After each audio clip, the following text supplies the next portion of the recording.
Fala, gurizada, voltamos. Fazia tempo que a gente não gravava, né? Então, voltamos. Só que com um brinquedinho novo. Pois é, compramos uma arma de Airsoft. E o William já comprou as balinhas. Já usamos um pouco, né? Tá, mas daí eu falei pra ele que eu ia vir limpar a arma. E eu vou lá dar um tiro nele, tá? Ela já tá carregada. E vamos nessa.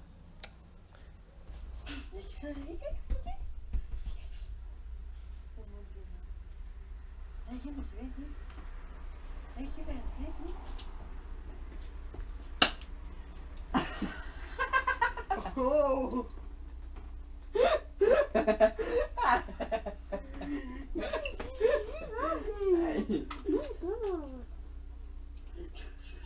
Não doeu? Mais ou menos. Oh! Oh! Oh! Oh! Oh! Ah! Caralho!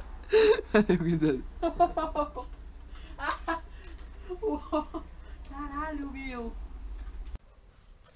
Fala, gurizada, voltei. Tá? Eu e o William, a gente fez um trato que a gente só ia tirar um no outro se estivesse filmando, tá? E eu tô muito bravo porque eu quero almoçar e o William tá aí retirado. Cara, eu comi metade da minha comida. E ele tá aí deitado, então eu vou dar um tiro nele. Tiro? Louco, mano. Tá, coloca a camisa ali por cima ali. 5, Vai dar na minha testa. 4, 3, Pedro Henrique.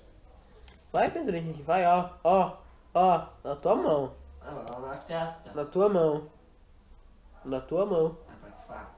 na tua mão, Vai participar. na tua mão.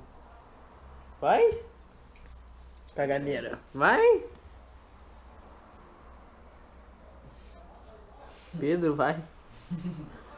Ah, tu não tá querendo que eu vou tirar? É, pode crer, eu vou tirar na tua perna. Pode crer. Tu tá rindo? Tu tá rindo, é? Pode crer, eu vou tirar?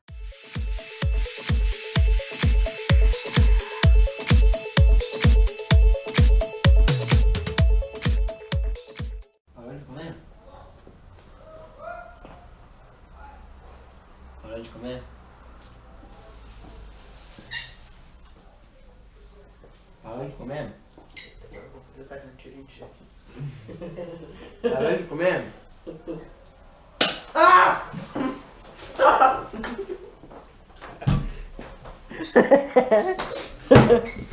Missão cumprida.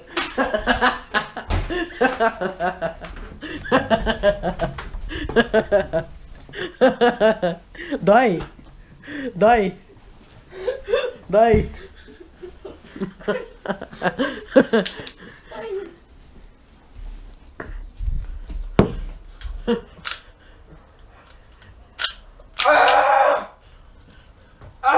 Olha aqui.